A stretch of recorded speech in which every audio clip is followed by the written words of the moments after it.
أستغفر الله ربي من كل ذنب أذنبته عمدا أو خطأ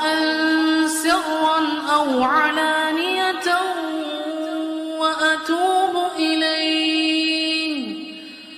وأتوب إليه من الذنب الذي أعلم ومن الذنب الذي لا أعلم إنك أنت علام الغيوب وستار العيوب وغفار الذنوب ولا حول ولا قوة إلا بالله العلي العظيم.